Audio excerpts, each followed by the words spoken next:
Rahul top 10 Revanth వరాలు లోక్సభ ఎన్నికలకి రేపే ఫస్ట్ లిస్ట్. రైట్. శ్రీకాంత్ ఉన్నాడా?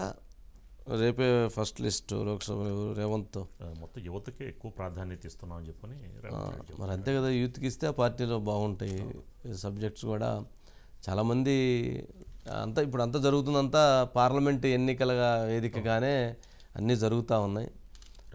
ఢిల్లీ వెళ్తారంటండి. ఢిల్లీ వెళ్ళిన తర్వాత ఫైనలైజ్ చేస్తున్నాం, అప్పుడు అనౌన్స్ చేస్తాం. శ్రీకాంత్ అన్నాడు సార్. శ్రీకాంత్ వినిపిస్తుందా?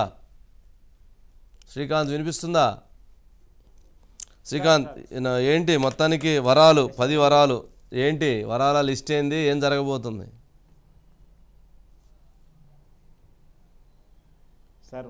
మొత్తానికి రేవంత్ పాలన చూసుకుంటే ఇప్పటికైనా ఇందిరమ్మ ఏదైతే 90 రోజుల పాలన రెఫరెండంగా మాకు పార్లమెంటులో ప్రజలు పట్టం కట్టండి అని ఆయన బహిరంగానే ప్రజలకు పిలుపునివ్వడం జరిగింది సార్. ఆయన ఇప్పటికి ఏదైతే 6 గ్యారెంటీలు చెప్పారో 13 హామీలు అవి నెరవేరుస్తూ వస్తున్నాం, అది ఇప్పటికే ప్రకటిస్తూ వస్తుంది గవర్నమెంటు. అందులో భాగంగా ఇప్పటికే ఆర్టీసీ బస్సు కావచ్చు మహిళలకు, అదేవిధంగా గృహజ్యోతి కావచ్చు, అదేవిధంగా ఇటీవల ప్రకటించిన పథకాలు కావచ్చు, ఇందిరమ్మ ఇళ్ళ అంటే ప్రజల్లో ఆకర్షించే పథకాలే ప్రవేశపెడుతూ వస్తున్నారు. అదేవిధంగా ఆరోగ్యానికి సంబంధించి పథకాలు కావచ్చు, ఇవన్నీ ప్రకటిస్తూ వస్తున్నారు. అయితే ముఖ్యంగా రేవంత్ రెడ్డి మాత్రం కాన్ఫిడెంట్గా ఉన్నాడు సార్. 90 రోజుల పాలన ఏదైతే ఉందో మేము ఖచ్చితంగా మాకు 14 సీట్లు గెలుచుకుంటామనేది అయితే ఆయన కాన్ఫిడెంట్గా చెప్తున్నాడు. ఈరోజు ఈ కొద్దిసేపటి క్రితం మహబూబ్ నగర్లో జరిగిన అది బహిరంగ సమావేశంలో కూడా ఆయన స్పష్టం చేయడం జరిగింది. ఇందిరమ్మ రాజ్యంలో ప్రజలందరికీ సంక్షేమాలు అందిస్తున్నాం, మేము అందిస్తే పాలన రెఫరెండంగా మీరు ఇవ్వండి, ఈ పాలమూరు బిడ్డకు మీరే ప్రజలే అండగా ఉండాలని చెప్పి ఆయన ఒక పిలుపునివ్వడం జరిగింది.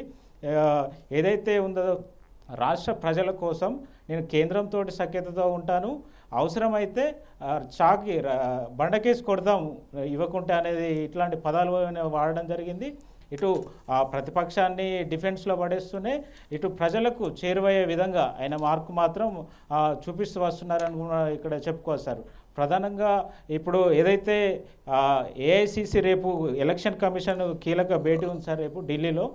సీఎం రేవంత్ రెడ్డితో పాటు బట్టి విక్రమార్క హాజరు కానున్నారు. దీనికి ఢిల్లీలో సంబంధించి దాదాపు లిస్టు ఫైనల్ అయ్యే అవకాశం కనిపిస్తుంది. ఎందుకంటే సీఎం రేవంత్ రెడ్డి ఇప్పుడు రాష్ట్రంలో పిసిసి అధ్యక్షుడిగా ఉన్న నేపథ్యంలో ఆయనకే దీనికి సంబంధించిన పూర్తిగా బాధ్యత కూడా అధిష్టానం అప్పచెప్పింది.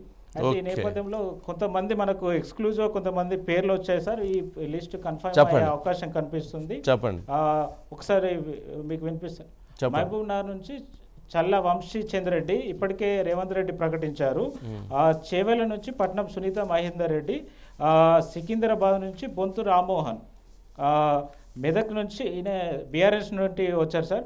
మెదక్ మైనంపల్లి హనుమంతరం లేదా నీల మధు, ఈ ఇద్దరి మధ్య పోటీ ఉంది. జహీరాబాద్ సురేష్ షెట్కర్, నిజామాబాద్ జీవన్ రెడ్డి ఎమ్మెల్సీ జీవన్ రెడ్డి లేదా ఆరెంజ్ ట్రావెల్స్కి చెందినటువంటి సునీల్ రెడ్డి, ఆదిలాబాద్ రేఖా నాయక్, మహబూబాబాద్ బలరాం నాయక్ లేదా విజయబాయ్, వరంగల్ అద్దంకి దయాకర్, పెద్దపల్లి వెంకటేష్ నేత ఎవరైతే బీఆర్ఎస్ సిట్టింగ్ ఎంపీ వచ్చారో కాంగ్రెస్కి అతనికి టికెట్ ఆశావాలో ప్రియారిటీ ఉన్నట్టుగా తెలుస్తుంది సార్. అదేవిధంగా మల్కాజ్గిరి కంచర్ల చంద్రశేఖర్ రెడ్డి, ఈయన అల్లు అర్జున్కి మామ అవుతారు సార్, అతను ఉన్నాడు.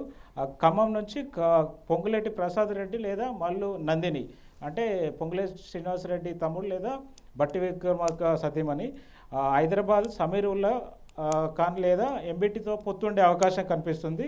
నాగర్ కర్నూలు సంపత్ కుమార్, మల్లు రవి, వీళ్ళిద్దరి మధ్య పోటీ నెలకొంది. ముఖ్యంగా నల్గొండలో జానారెడ్డి లేదా పటేల్ రమేష్ రెడ్డి, వీరిద్దరి పేరే ప్రధానంగా ఏఐసిసికి ఇచ్చినట్టు తెలుస్తుంది. భువనగిరి చామల కిరణ్ రెడ్డి, కరీంనగర్ అల్గిరెడ్డి ప్రవీణ్ రెడ్డి లేదా రాజేందర్ రావు, ఈ పేర్లు రేపు ఇందులో కన్ఫామ్గా కొన్ని పేర్లు అయితే కన్ఫామ్ అయ్యే ఛాన్స్ ఉంది సార్. ఈ పేర్లను అధిష్టానం ముందు పెట్టనున్నారు. దీని మీద పూర్తిగా మాత్రం రేవంత్ రెడ్డి దీన్ని మానిటరింగ్ చేస్తున్నారు sir. Right Srikanth, right. Thank you.